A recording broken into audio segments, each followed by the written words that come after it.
Bismillah, Assalamualaikum warahmatullahi wabarakatuh.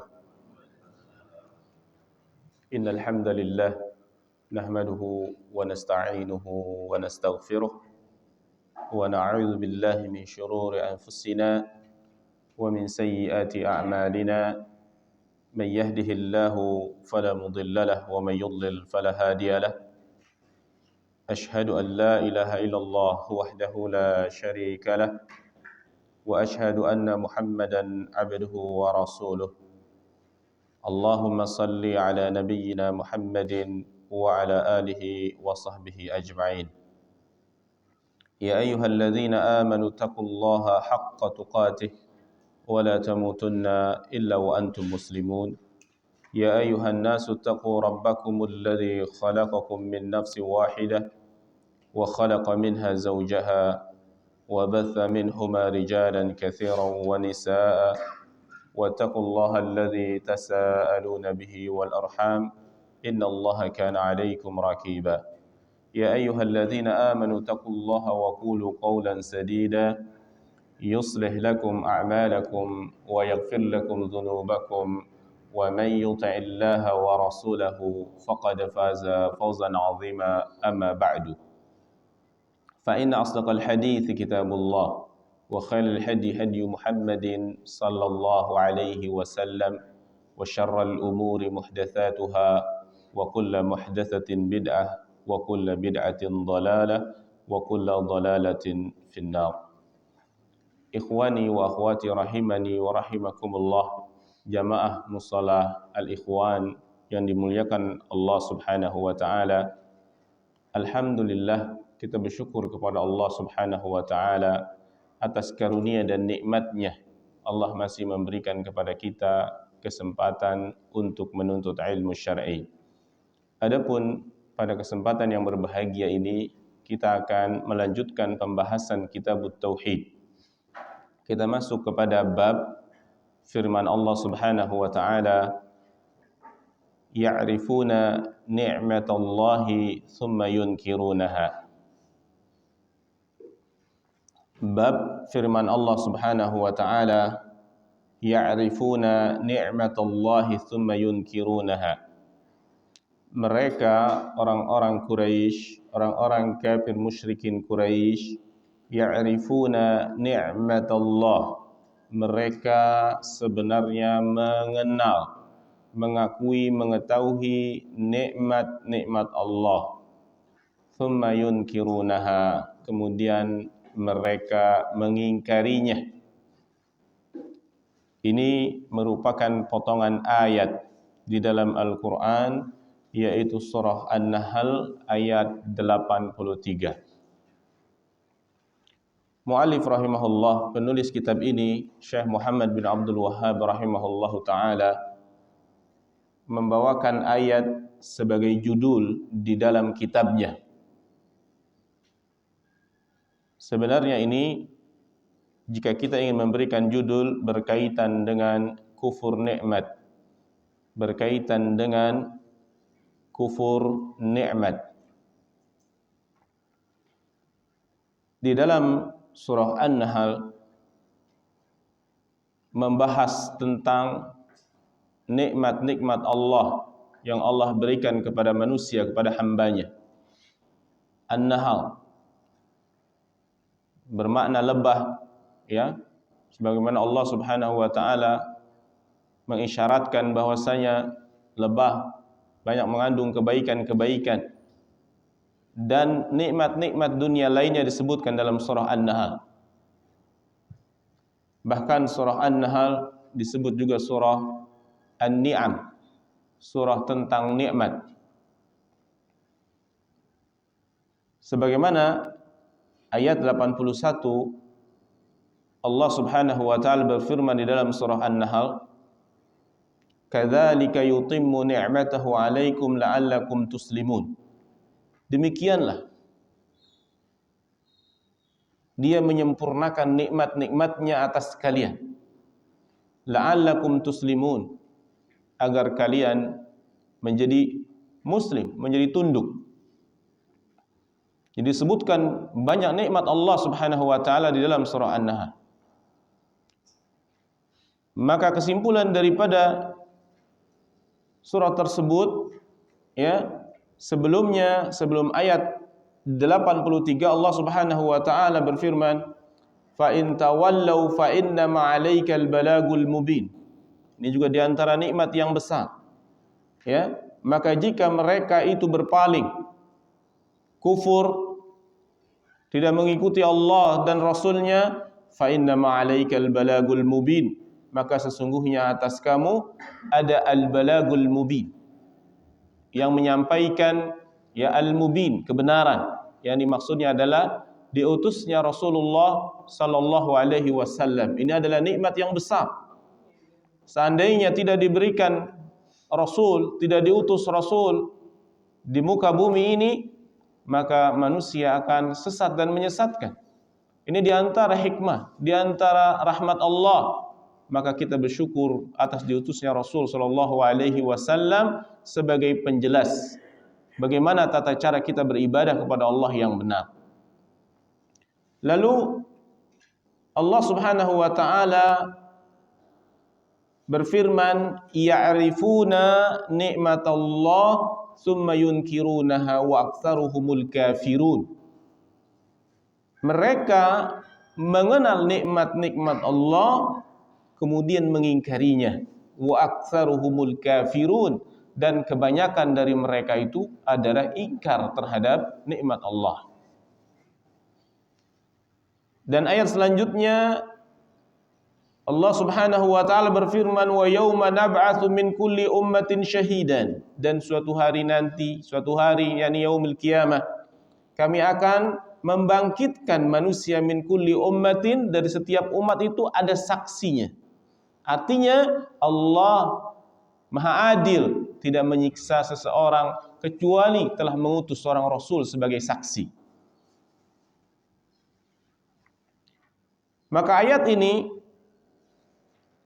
oleh ulama tafsir, di antaranya Ibnu Jarir At-Tabari rahimahullah, dia mengatakan, maka sesungguhnya ahli tafsir ikhtalafu, berbeda pendapat di dalam memaknai tentang nikmat dalam ayat ini.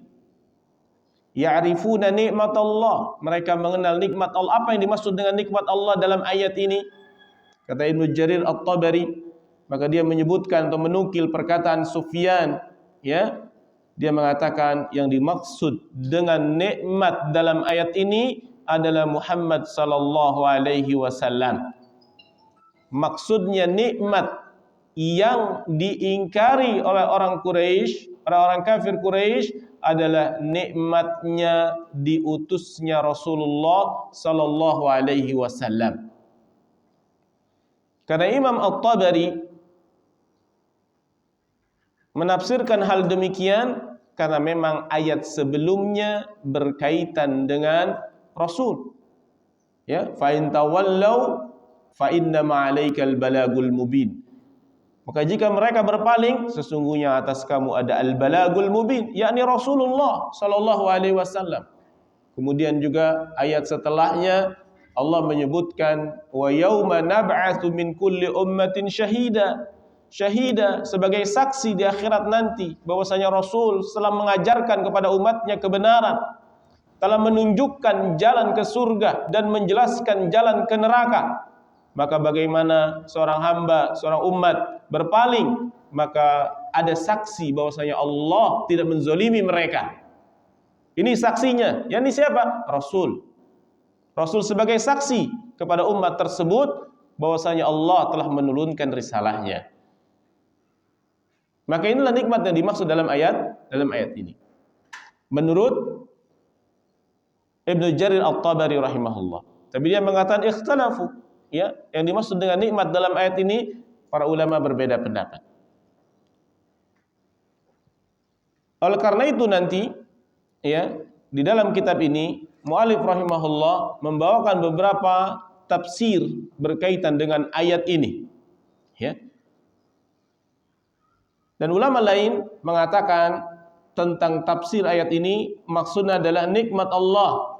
Walaupun disebutkan nikmat Allah dalam bentuk tunggal, Tetapi yang dimaksud dengan nikmat Allah ini mencakup keseluruhan nikmat, baik itu nikmat dunia maupun nikmat akhirat. Ya, di dalam kaidah, ya, dan juga di dalam hadis atau di dalam ayat yang lain Allah Subhanahu wa taala berfirman, "Wa in ta'uddu ni'matallah la tuhsuha." Dalam surah Ibrahim ayat 34. Dan jika kalian menghitung nikmat Allah, maka kalian tidak bisa menghitungnya. Menunjukkan bahwasanya kalimat nikmat satu tunggal di dalam bahasa Arab, tapi mencakup makna nikmat Allah yang banyak. Maka di sini ada kaidah dalam usul, ya, bahwasanya jika di dalam rangkaian bahasa Arab disebutkan mufrad bentuk tunggal, kemudian diidofahkan, ya, diidofahkan nikmatullah, ya, jadi katakan nikmatullah, ya'rifuna nikmatallah, nikmat Allah diidofahkan, ya, mudhof ilaih, maka ini bermakna umum. Ya ummu maknanya adalah umum. Ya, berarti maknanya adalah nikmat-nikmat yang keseluruhannya. Yang dimaksud dengan nikmat, definisi nikmat oleh para ulama adalah sesuatu atau memperoleh sesuatu yang disenangi. Ini namanya nikmat, ya. Dan juga terkadang bermakna diangkatnya sesuatu yang tidak disenangi. Sehat, manusia senang, maka ini merupakan nikmat. Ya, waktu luang manusia senang, maka ini merupakan nikmat. Sakit, dihindarkan dari sakit, maka ini merupakan nikmat. Jadi ini makna nikmat secara umum. Kemudian yunkirunaha, nikmat-nikmat yang Allah berikan ini kepada manusia, mereka mengingkarinya. Yang dimaksud dengan mengingkari di sini bukan maknanya bahwasanya mengingkari bahwasanya nikmat ini enggak ada. Bukan. Tetapi yang dimaksud dalam ayat ini, mereka mengingkarinya dengan menyandarkan nikmat tersebut bukan kepada Allah, melainkan kepada sebab, dan dia melupakan zat yang memberikan nikmat tersebut. yakni siapa? Allah yang telah menciptakan sebab. Dia mengatakan kalau bukan karena saya tidak akan terjadi begini-begini. Kenapa kamu sehat? Karena saya rajin olahraga. Dia menyandarkan kepada sebab, bukan kepada zat yang telah memberikan dia sehat. Ini bentuk pengingkaran kepada nikmat tersebut. Sebab umat Nabi Muhammad SAW mengakui bahwasanya ini nikmat. Allah memberikan kita nikmat. Orang-orang kafir Quraisy pada zaman itu pun mengakui tauhid rububiyah, bahwasanya Allah yang memberikan rezeki, bahwasanya Allah yang memberikan kehidupan, menurunkan hujan. Tetapi mereka tidak bertauhid di dalam masalah ubudiyah. Ketika disuruh bersyukur, berterima kasih, maka mereka berterima kasih bukan kepada Allah, bukan bersyukur kepada Allah dengan menisbatkan, menyandarkan nikmat kepada Allah, bahwasanya saya sehat, saya mendapatkan ini kenikmatan bukan dari Allah. Dia tidak menisbatkan, tidak menyandarkan kepada Allah, melainkan kepada selain Allah. Ini bentuk pengingkaran mereka. Lalu kenapa permasalahan nikmat ini dimasukkan ke dalam bab tauhid? Alasannya bahwasanya orang yang menyandarkan nikmat Allah kepada selainnya, yakni kepada manusia, kepada dirinya sendiri atau yang lainnya, berarti dia telah menjadikan syarikan, menjadikan sekutu, ya, di dalam masalah rububiyah. Seakan-akan dia meyakini bahwasanya sebab itulah yang menciptakan terjadinya sesuatu. Kenapa kamu bisa selamat dari penyakit ini? Dokternya hebat. Dokternya hebat. Seakan-akan dia telah mensekutukan bahwasanya yang menciptakan kesehatan atau yang menciptakan sebab itu sendiri adalah Allah, dia lupakan. Ya, dan jadi ini merupakan penyimpangan di dalam tauhid. Sebab dia menyandarkan sebab, bahwa sebab itu seakan-akan sebagai penciptanya. Maka inilah letak kesyirikannya. Makanya dijelaskan kufur nikmat, ya, merupakan sesuatu yang mengurangi nilai tauhid. Harusnya kita menyandarkan segala sesuatunya atas nikmat-nikmat yang diberikan kepada kita, kepada siapa? Kepada Allah Subhanahu wa taala. Ini namanya tauhid, mengesahkan Allah dalam rububiyah. Allah yang telah menciptakan nikmat, Allah yang telah memberikan kepada kita kenikmatan itu. Adapun sebab, ya, Allah yang menciptakannya. Karena di antara hikmah Allah, Allah menciptakan akibat karena sebab. Ada sebab dan akibat. Tapi siapa yang menciptakan sebab tersebut? Allah. Dan manusia terkadang hanya sedikit melihat sebab. Sebab yang dia nilai, yang dia lihat hanya sebab yang paling dekat dengan dirinya. Contoh misalkan, seorang itu berobat, ya. Dengan sebab dia berobat ke dokter spesialis misalkan, maka dia sembuh. Secara sebabnya adalah karena dia dokter. Tapi apakah hanya sebab itu? Padahal rangkaian sebab itu sangat panjang. Dia bisa ke dokter karena sebab dianterin sama tetangganya. Dia lupa dengan sebab itu. Dokter bisa jadi dokter karena sebab dia sekolah. Sekolah melibatkan sebab-sebab yang lain sehingga dia menjadi dokter spesialis. Belum lagi obat yang dia minum, ada sebab yang menjadikan obat itu berpengaruh kepada penyakitnya. Maka sebab itu sebenarnya banyak. Rangkaian sebab-sebab ini dilupakan oleh manusia sebenarnya. Kalau kita mau berpikir lebih dalam, rangkaian sebab-sebab yang begitu rumit itu, sehingga kok kita bisa ke dokter itu, kok jadwalnya bisa tepat, semuanya ditakdirkan oleh Allah Subhanahu wa taala.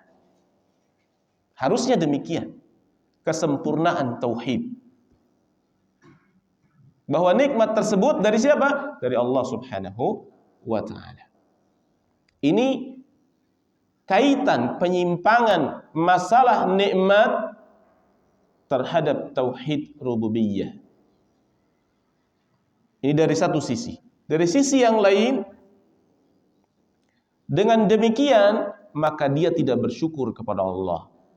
Dia tidak bersyukur kepada Allah, melainkan dia bersyukur, ya, kepada selain Allah.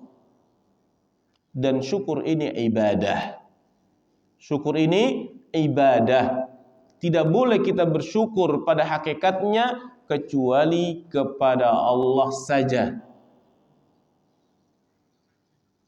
Berarti ini adalah tauhid uluhiyah. Tauhid uluhiyah, yakni seorang hamba mentauhidkan di dalam masalah ibadah.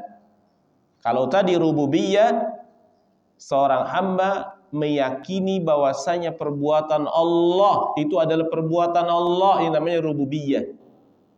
Allah yang telah menciptakan, Allah yang telah memberikan nikmat, hanya Allah yang menghidupkan, hanya Allah yang bisa mematikan, hanya Allah yang bisa memberikan manfaat dan mudarat. Ini tauhid apa namanya? Tauhid rububiyah, mengesahkan Allah, tidak ada yang bisa dalam mengatur alam ini melainkan Allah. Ini namanya tauhid rububiyah. Jika seorang mengakui bahwasanya ada yang bisa memberikan manfaat dan mudarat selain Allah, berarti dia menduakan Allah, mensekutukan Allah, dia melakukan perbuatan syirik. Adapun dalam masalah uluhiyah, di dalam masalah ibadah, konsekuensi daripada tauhid rububiyah adalah kita beribadah hanya kepada Allah. Kita mengakui Allah adalah Rabb, rububiyah, Rabbul Alamin, yang mengatur alam semesta ini. Maka konsekuensinya kita harus beribadah hanya kepada Allah. Apa itu ibadah? Banyak. Berdoa ibadah. Maka tidak boleh kita palingkan ibadah kita kepada selain Allah. Tawakal ibadah, tidak boleh kita palingkan tawakal kita kepada selain Allah. Demikian juga syukur, tidak boleh kita palingkan syukur kita kecuali kepada Allah. Ini namanya tauhid apa? Tauhid uluhiyah, tauhid di dalam masalah ibadah. Dan inilah sisi penyimpangan, sehingga mu'allif rahimahullah membawakan bab ini di dalam rangkaian bab tentang penyimpangan tauhid. Maka di dalam bab ini, mu'allif, penulis buku ini, menginginkan atau ingin menjelaskan kepada para pembaca wajibnya at-ta'addub, wajibnya memiliki adab. Adab terhadap siapa? Adab kepada Allah Subhanahu wa ta'ala. Ya, dengan menjauhi lafaz-lafaz, kalimat-kalimat ya yang mengandung kesyirikan, yakni dengan menisbatkan nikmat kepada selain Allah, dan itu melukai kesempurnaan tauhid. Ya, jadi ingin menjelaskan ada penyimpangan tauhid, ya, yakni dengan lafaz-lafaz syirkiyat, ya, lafaz-lafaz yang mengandung syirik, seperti kita menisbatkan sebab ya terhadap nikmat, bukan kepada Allah Subhanahu wa ta'ala. Ya, adab. Kalau Nabi sallallahu alaihi wasallam diutus ke muka bumi ini untuk menyempurnakan akhlak, sebagaimana sabdanya, liutammima, ini bu'istu liutammima makarimal akhlak, tidaklah aku diutus kecuali untuk menyempurnakan akhlak. Kalau akhlak bertetangga diajarkan oleh Rasulullah, akhlak bersama orang tua kita diajarkan oleh Rasulullah, maka ada akhlak dan adab yang lebih penting dari itu semuanya, yakni kita beradab kepada zat yang telah menghidupkan kita. Adab kepada Allah Rabbul Alamin. Dan di antara bentuk kurang adabnya seorang hamba kepada Allah, dia menisbatkan selain Allah atas nikmat yang Allah berikan. Ya, secara logika begini. Misalkan kita kedatangan tamu, ya, ternyata tamunya adalah supir dari bos kita. Kita punya bos, supirnya datang ke rumah kita. Ngapain supirnya? Ngasih sesuatu, hadiah kepada kita. Kita tahu bahwasanya hadiah itu pasti bukan dari supir, melainkan dari siapa? Dari bos kita. Bagaimana sikap kita ketika kita hanya berterima kasih kepada si supir tersebut? Beradab atau tidak? kurang beradab. Kenapa? Karena pada hakikatnya yang memberikan nikmat itu bukan si supir, melainkan bos yang ada di rumah. Ini dalam masalah dunia. Bagaimana dengan Allah Subhanahu wa taala yang telah memberikan kita sehat? Allah yang telah memberikan kita hidayah sehingga kita bisa ngaji di sini, kita bisa hadir pada saat ini bukan karena kekuatan kita, bukan karena kehebatan kita, bukan karena kesolehan kita, melainkan karena Allah memberikan taufik dan hidayahnya kepada kita sehingga kita berangkat ke tempat ini. Dan kita akui bahwa ini adalah karunia dan nikmat dari Allah Subhanahu wa taala. Ya. Jadi ini sisi korelasi kaitan bab ini dengan masalah tauhid. Adapun apa yang bisa diambil dari ayat ini, ya, ayat sebagai judul ya'rifuna ni'matallahi tsumma yunkirunaha wa aktsaruhumul kafirun. Yang pertama, dari ayat ini kita bisa mengetahui bahwasanya orang-orang musyrik, ya, orang-orang musyrik pada zaman Nabi sallallahu alaihi wasallam, Abu Jahal dan kubu-kubunya, ya, Abu Lahab dan kubu-kubunya, kafir Quraisy pada zaman diutusnya Nabi sallallahu alaihi wasallam, mereka sebenarnya mengetahui tentang tauhid rububiyah. Mereka mengakui tentang tauhid rububiyah. Ketika ditanya, ya, siapa yang telah menciptakan langit dan bumi? Pasti dia mengatakan Allah. Dia tahu, ya, Allah. Yang memberikan nikmat siapa? Allah. Yang memberikan keselamatan siapa? Allah. Mereka tahu. Ya, mereka tahu. Mereka mengakui itu. Tetapi Nabi kita yang mulia alaihi salatu wassalam tetap memerangi mereka. Tetap memerangi mereka. Dalam sejarah mereka diperangi. Ya. Tentu setelah didakwahi. Ini menunjukkan apa? Apa yang mereka yakini tidak cukup. Berarti salah. Kenapa? Karena mereka masih menyimpang dalam tauhid uluhiyah. Ketika disuruh beribadah, mereka beribadah kepada Lata, Al-Uzza, Al-Manat dan lain-lainnya dari Tuhan-Tuhan selain Allah. Ketika dia berdoa kepada Allah dan juga berdoa kepada Tuhan-Tuhan yang mereka anggap Tuhan selain Allah. Maka inilah letak apanya? Letak kesyirikan mereka. Maka diperangi oleh Rasul sallallahu alaihi wasallam. Ya, dari sini kita mengetahui bahwasanya mereka, ya, mengakui tauhid rububiyah. Jadi jika seorang muslim di zaman ini hanya mengakui Allah pencipta, Allah esa, lalu tidak menyembahnya, cukup atau tidak akidahnya? Tidak cukup. Ya, tidak cukup. Ya. Maka seorang yang bertauhid bukan hanya mengakui bahwasanya Allah itu pencipta, tetapi konsekuensi dari pengakuannya dia beribadah hanya kepada Allah Subhanahu wa taala. Enggak boleh dipalingkan ibadahnya kepada selain Allah. Baru ini namanya dia bertauhid.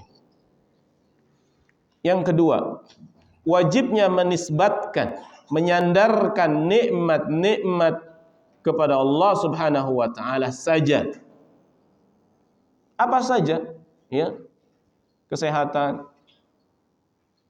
kenyamanan, ya, hidayah dan lain-lain dari kenikmatan, ya, sehat, kita nisbatkan, kita sandarkan semuanya ini kepada Allah Subhanahu wa taala. Allah yang telah memberikan saya sehat. Allah yang telah memberikan kenikmatan-kenikmatan ini. Allah yang telah memberikan karunia-karunia-Nya. Ya, ini merupakan adab kita kepada Allah Subhanahu wa taala.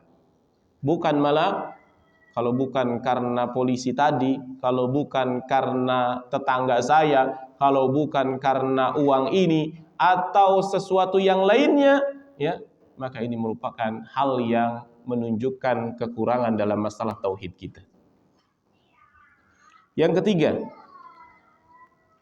at-tahdzir min nisbatin ni'am ila ghairillah, yaitu peringatan, ancaman bagi orang yang menisbatkan nikmat kepada selain Allah.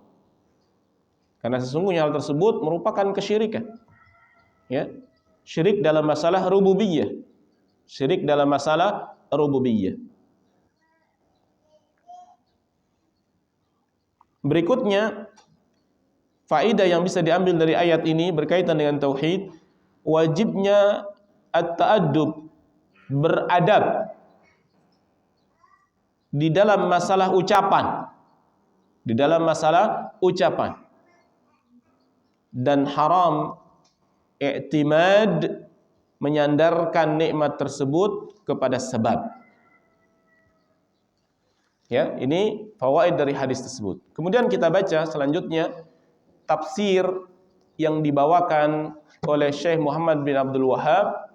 Beliau rahimahullah menukil tafsir dari Mujahid. Dia mengatakan qala Mujahidun, Mujahid berkata, Mujahid ini nama orang, seorang imam ahli tafsir, termasuk tabi'in. Ya, tabi'in adalah orang yang bertemu sahabat, ya, tabi'in, dan termasuk salah satu dari muridnya Abdullah bin Abbas, ahli tafsir. Bahkan para ulama memuji Mujahid ini, di antaranya Sufyan Ats-Tsauri, merupakan guru dari Imam Asy-Syafi'i, ya, dia memuji, idza ja'aka tafsir an Mujahid fahasbuka bih. Jika datang tafsir dari Mujahid, maka cukuplah bagimu. Artinya menunjukkan tafsirnya begitu dalam, ya. Dan dia wafat pada tahun 104 Hijriah. Syekh mengatakan maknahu, maksudnya Syekh menukil perkataan Mujahid ini bukan letterlek, bukan tekstual, tapi secara makna. Ya, secara makna. Seperti kita misalkan lupa lafaz hadis, tapi kita mengatakan, ya, sebagaimana makna hadis, demikian. Ya, sebab kita lupa secara letterleknya, tapi kurang lebih maknanya demikian.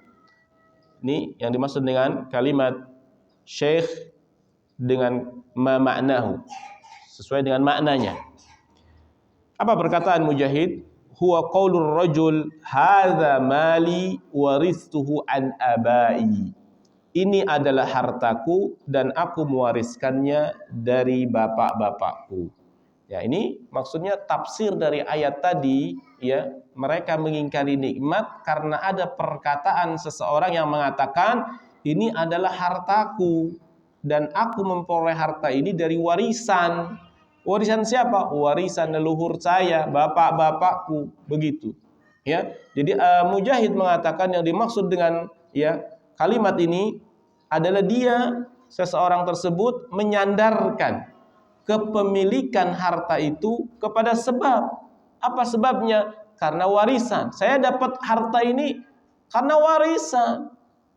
Ya, jadi dia sandarkan kepada sebab dan dia melupakan al-musabbab. Dia melupakan orang yang menciptakan sebab, yakni Allah Subhanahu wa taala. Dan ini merupakan salah satu kufur nikmat. Kufur nikmat. Dia melupakan Allah, justru mengatakan saya punya harta ini karena warisan. Padahal, ya, ini merupakan sebab-sebab yang diciptakan oleh Allah Subhanahu wa taala. Ya, karena memang di antara hikmah Allah menciptakan akibat karena adanya sebab. Tapi bukan berarti pencipta itu adalah sebab itu sendiri. Yang menjadikan itu dia punya harta kepemilikannya bukan karena warisan itu sendiri pada hakikatnya. Itu hanyalah sebab. Ini letak pengingkarannya. Jadi ini tafsir dari Mujahid. Ya. Kemudian para ulama menjelaskan, adapun apabila yang dimaksud seseorang tersebut hanya bermakna khobar, maka ini tidak mengapa. Ya, misalkan ditanya, dari mana kamu memperoleh harta ini? Dia menjawab, saya punya rumah ini, ya, karena warisan. Ya, maka ini tidak mengapa. Kalimat demikian tidak termasuk kufur nikmat karena maknanya adalah al-khabari. Maknanya adalah mengabarkan nikmat tersebut. Bukan maksudnya adalah mengingkari zat Allah yang memberikan nikmat dan dia menyandarkan sebab atas nikmat tersebut. Bisa dibedakan? Nah, jika maknanya khabari, khabar, maka boleh. Tapi kalau tidak ada yang bertanya, kemudian dia seakan-akan menetapkan, ya, bahwasanya saya dapat harta ini karena warisan yang menjadikan saya kaya. Begitu. Bukan Allah, begitu. Ya. Ini letak kesalahan. Ini perkataan atau tafsir Mujahid. Kemudian beliau juga membawakan tafsir yang lain, yaitu perkataan Aun bin Abdullah. Aun bin Abdullah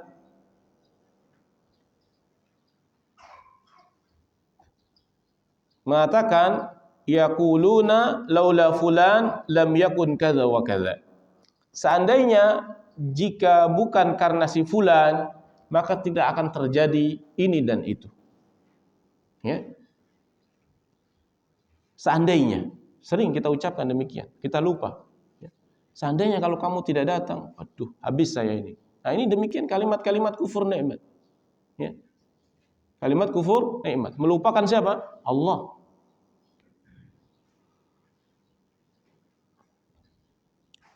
Dan Allah Subhanahu wa taala berfirman, "Wala tajidu aktsaruhum syakirin." Dan tidaklah kamu mendapati kebanyakan mereka itu bersyukur. Ini manusia ini banyak yang lalai dalam masalah mensyukuri nikmat Allah. Ya. Oleh karena itu, karena nikmat syukur ini merupakan ibadah, agar kita menjadi orang yang bersyukur, kita minta kepada Allah Subhanahu wa taala. Nabi kita yang mulia alaihi salatu wassalam mengajarkan, ya, Allahumma a'inni ala dzikrika wa syukrika wa husni ibadati. Ya Allah, bantulah aku, tolonglah aku agar aku bisa mengingatmu, agar aku bisa mensyukuri nikmatmu, agar aku bisa beribadah, ya, dengan ibadah yang baik kepadamu. Jadi agar kita bisa menjadi hamba yang bersyukur, kita juga harus meminta kepada Allah agar Allah menjadikan kita orang yang bersyukur. Dan syukur ini, ya, ada 3 tempat, ada 3 bentuk.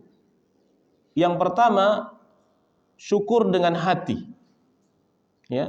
Yang kedua, syukur dengan lisan. Yang ketiga, ungkapan syukur dengan jawarih, dengan anggota badan.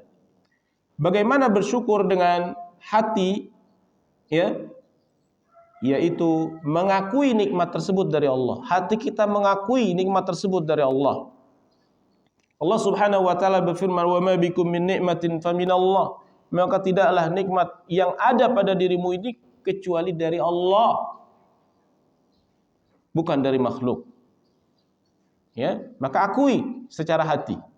Kemudian secara lisan, ya, secara lisan menampakkan rasa syukur dengan memuji Allah. Lisan kita mengucapkan alhamdulillah. Alhamdulillah Allah berikan kepada saya sehat melalui perantara obat ini. Boleh. Jangan lupakan zat yang telah memberikan nikmat tersebut, memujinya. Ya. Karena Nabi SAW mengatakan at-tahaddus bin ni'am syukrun wa tarkuha kufrun. Menyebut nikmat juga merupakan bentuk dari syukur, dan meninggalkannya merupakan kufur nikmat. Selain kita mengucapkan alhamdulillah, kita juga menampakkan nikmat tersebut. Ya.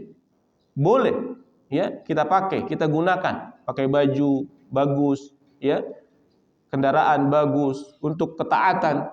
Maka ini merupakan izharun nikmah, dalam rangka menunjukkan bahwasanya ini ada nikmat dari Allah Subhanahu wa taala. Maka ini dibolehkan. Ini bagian daripada at-tahaddus bin ni'mah. Karena Allah juga Subhanahu wa taala berfirman, "Fa bi ni'mati rabbika fahaddits." Apabila, ya, terhadap nikmat-nikmat Tuhanmu, kamu ceritakan sama saudara kita, alhamdulillah, ya Allah Subhanahu wa taala menyembuhkan penyakit saya. Alhamdulillah Allah memberikan saya nikmat ini. Ini bentuk daripada bersyukur kepada Allah. Ya. Kemudian dengan lisan, al-i'timadu hazi ni'mah minallah, yaitu menyandarkan bahwasanya nikmat yang ada pada dirinya itu kepada Allah, bukan kepada sebab. Ya. Ingat perkataan Nabi Sulaiman alaihissalam, dia mengatakan nikmat-nikmat yang Allah berikan kepadanya, kerajaan, bisa berbicara dengan hewan. Apa yang dia katakan? Dia tidak kufur, melainkan dia mengatakan hadza min fadli rabbi. Ini semua dari keutamaan, dari karunia Allah Tuhanku. Ya, dia tidak sombong, tidak seperti Qarun, ya, yang dia membanggakan dirinya. Adapun dengan anggota badan bentuk syukur ini, yaitu dengan menggunakan nikmat tersebut kepada ketaatan. Menggunakan nikmat-nikmat tersebut untuk taat kepada Allah. Maka seorang tidak dikatakan bersyukur jika nikmat sehatnya digunakan untuk maksiat. Berarti dia tidak dikatakan bersyukur kepada Allah. Ya.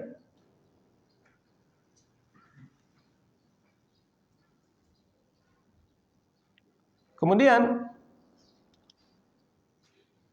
perkataan seandainya bukan karena fulan, maka tidak terjadi ini dan itu. Ini juga bentuk kalimat pengingkaran terhadap nikmat Allah. Ini merupakan kalimat-kalimat kufur nikmat yang seyogianya seorang muslim meninggalkannya. Tetapi perlu diingat, jika masalah ucapan demikian karena khobar, karena dia mengabarkan, maka boleh.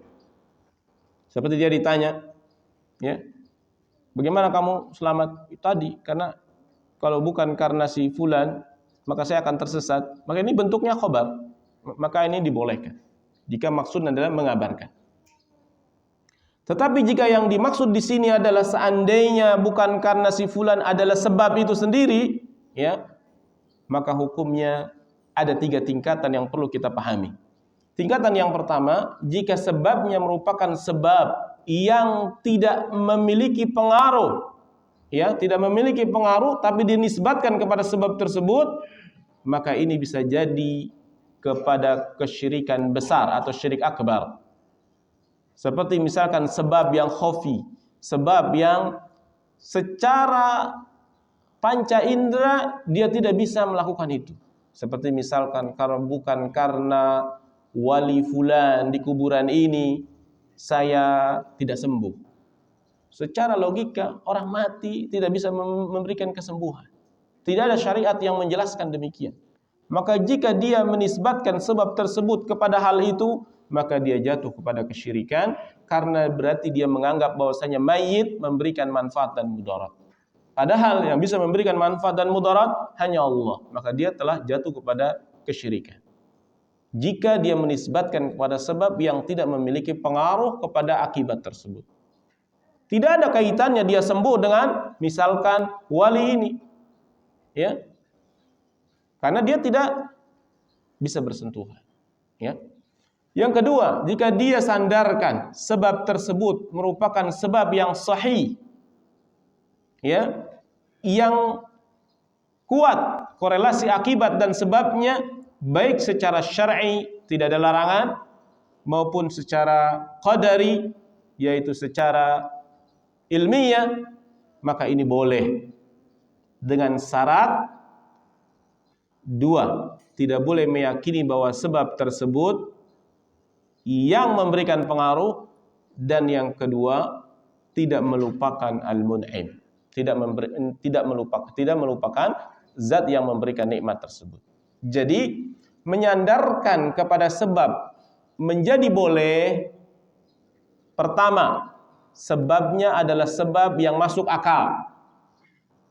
Misalkan dia mengatakan saya sembuh karena sebab minum obat ini. Ini sebab. Obat ini, obat merupakan sebab yang dibolehkan oleh syariat. Dan secara ilmiah memang penelitian obat ini menyembuhkan penyakit ini. Ini namanya sebab yang sahih, ya, yang dikuatkan oleh syariat. Tidak dilarang oleh syariat. Boleh kita menisbatkan demikian dengan catatan pertama, kita tidak boleh yakin dalam hati kita yang menyembuhkan itu adalah obat. Jika kita meyakini yang menyembuhkan adalah obat, tentu syirik. Tapi tidak boleh kita menyandarkan bahwasanya atau meyakini bahwasanya sebab itulah yang menyembuhkan. Tapi Allah itu hanya sebab. Syarat yang pertama. Syarat yang kedua, setelah berbicara atau sebelum berbicara bahwasanya sebab ini yang menyebabkan obat ini yang menyebabkan saya sembuh, ya. Tapi Allah yang menyembuhkan saya. Maka jika kasusnya demikian, boleh atau tidak? Boleh, kata para ulama. Alhamdulillah, saya bersyukur kepada Allah, ya, dengan wasilah antum, ya, saya bisa begini dan begitu. Boleh atau tidak? Boleh. Sebab, tapi tidak menyandarkan yang menciptakan itu bukanlah sebab, melainkan Allah Subhanahu wa ta'ala. Bisa dipahami ya? Posisi yang ketiga, kondisi yang ketiga, menyandarkan kepada sebab yang ada di depan kita. Tetapi sebab itu dilarang oleh syariat. Tidak diizinkan oleh syariat bahwa hal tersebut sebagai sebab. Seperti misalkan seseorang, ya, menggunakan jimat. Agar apa? Agar dia laris dagangannya. Maka jimat ini dia anggap sebagai sebab. Maka dia jatuh kepada kesyirikan. Kenapa? Syirik sebab. Jatuh kepada syirik kecil. Kenapa? Karena sebab yang dia tempuh bukan sebab yang diizinkan oleh syariat. Bisa dipahami? Jadi segala sesuatu nikmat, mencapai manfaat dan mudarat, kita harus bersandar kepada Allah Subhanahu wa ta'ala. Dan Allah memerintahkan kita menempuh sebab. Tapi perlu diingat, sebabnya yang harus kita tempuh adalah sebab-sebab, bukan sebab yang batil, bukan sebab yang dilarang oleh syariat, melainkan sebab-sebab yang mubah. Seorang berobat, seorang sakit, misalkan, kepada siapa dia harus menyelesaikan permasalahan sakitnya? Tentu kepada Allah. Kemudian dia menempuh sebab, karena ini bagian daripada tawakal. Kemana dia berobat? Ketika dia ke dukun, maka dia berarti menjadikan sebab tersebut adalah sebab yang batil. Atau kepada sesuatu yang najis, misalkan dia berobat dengan air kencing, misalkan, ya, ini dilarang oleh syariat. Kepada jimat, misalkan dia berobat, ya, maka ini merupakan kesyirikan. Tapi ketika dia berobat kepada sebab yang dibolehkan oleh syariat, misalkan kepada air zam-zam, misalkan kepada dokter, ya, secara ilmiah bisa mengobati, maka ini semua dibolehkan di dalam agama kita. Ya, jadi ada 3 keadaan, ya, menyandarkan sebab sesuatu yang memang tidak bisa berpengaruh, ini ada sebab yang batil. Yang kedua, menyandarkan kepada sebab yang sahih, maka ini boleh dengan syarat tidak melupakan Allah dan tidak meyakini bahwa sebab itu yang memiliki pengaruh. Ya, yang ketiga, sebab yang ada di depan kita, namun, ya, syariat melarangnya. Adapun perkataan Nabi sallallahu alaihi wasallam, laula ana lakana fi darkil asfal minan nar. Kalau bukan karena aku, niscaya Abu Thalib ini berada di dalam neraka yang paling dalam, ya, keraknya neraka. Tapi karena syafaat Nabi, ya, maka Abu Thalib berada pada posisi neraka yang paling ringan. Yakni dicelupkan kakinya di air mendidih, kemudian otaknya ikut mendidih. Ini azab Abu Thalib yang paling ringan. Itu karena syafaat Nabi. Nah, perkataan demikian, bagaimana? Ya, laula, seandainya bukan karena aku, maka kita menjawab bahwasanya Nabi kita yang mulia alaihi salatu wassalam, ya, adalah manusia yang jauh daripada kesyirikan. Artinya ini bukan bentuk kesyirikan. Karena Nabi SAW sebabnya dia mengatakan demikian merupakan syariat yang hakiki. Karena dia, ya, diizinkan oleh Allah Subhanahu wa taala di dalam memberikan syafaat. Ya, dan itu juga karena dia sedang mengabarkan kepada umatnya, ya, bukan Abu Thalibnya yang mengatakan kalau bukan karena Nabi Muhammad, bukan. Tapi ini adalah Nabi mengabarkan kepada umatnya. Ya. Kemudian tafsir yang lain, dan ini tafsir lebih parah lagi dari sebelumnya, ini perkataan Ibnu Qutaibah. Ibnu Qutaibah namanya adalah Abdullah bin Muslim bin Qutaibah, seorang hafidh, ya, sahibut tafsir, dia wafat pada tahun 276 Hijriah, dia mengatakan hadza bi syafaati alihatina. Jadi adanya turunnya ayat ini dia menafsirkan Ibnu Qutaibah karena ada perkataan seseorang yang mengatakan ini terjadi karena syafaat Tuhan-Tuhan kami. Ini terjadi karena syafaat Tuhan-Tuhan kami. Dan Allah Subhanahu wa taala tidak mengizinkan patung-patungnya, ya, Tuhan-Tuhannya memberikan syafaat. Tidak ada syariat demikian. Maka ini kebatilan, ya, dan merupakan kesyirikan terhadap asnam, terhadap patung-patung tersebut, terhadap Tuhan-Tuhan yang mereka anggap Tuhan selain Allah. Dan dia telah menetapkan suatu sebab yang tidak sahih, melainkan sebab yang batil. Karena Tuhan-Tuhan mereka yang sudah mati, ya, tidak bisa memberikan syafaat kecuali karena izin Allah Subhanahu wa taala. Kemudian dalam kitab ini dikatakan waqala Abul Abbas, dan berkata Abul Abbas ini maksudnya adalah Ibnu Taimiyah, ya, dia menukil perkataan Ibnu Taimiyah ba'da hadis Zaid bin Khalid alladzi fihi, ya, setelah hadis Zaid bin Khalid yang padanya ada firman Allah, anallaha ta'ala, bahwasanya Allah Subhanahu wa taala berfirman, ya, fa amma man qala, ya, asbaha min ibadi mu'minun wa kafir. Allah Subhanahu wa taala berfirman dalam hadis qudsi, pagi-pagi dari hambaku ada yang beriman dan ada yang kafir. Ya. Fa amma man qala, barang siapa dari seorang hambaku yang berkata mutirna bi fadlillahi wa rahmati, ya, kami diberikan hujan karena keutamaan Allah dan rahmat Allah, maka berarti dia fadzalika mu'minun bi wa kafirun bil kawakib.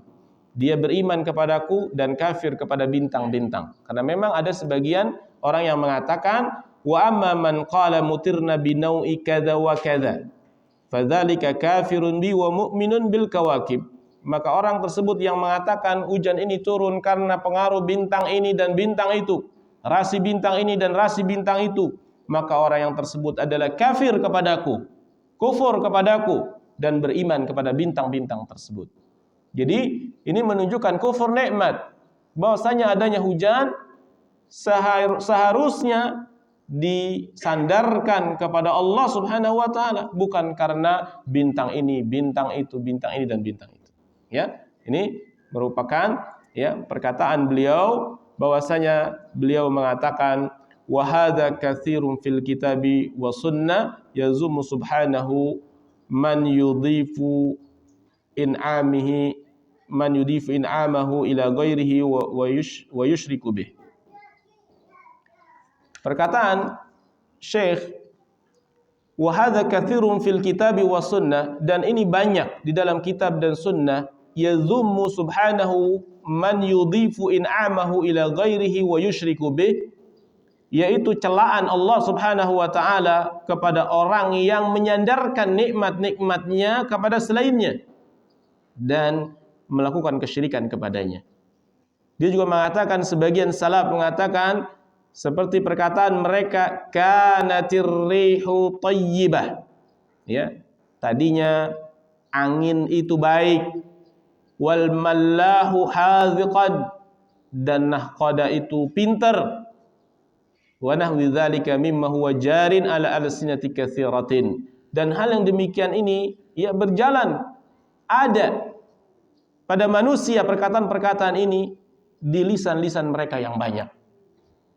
Perkataan demikian sering kita jumpai. Oleh karena itu, permasalahan ini permasalahan yang sangat penting.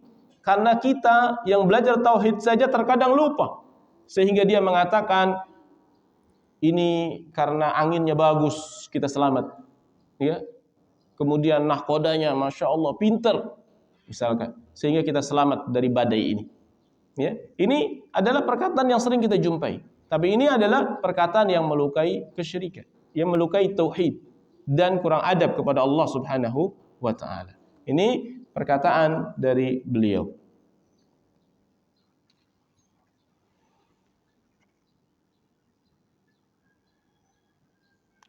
Oleh karena itu, syariat ini menginginkan kepada kita hambanya agar kita bersih dari syirik.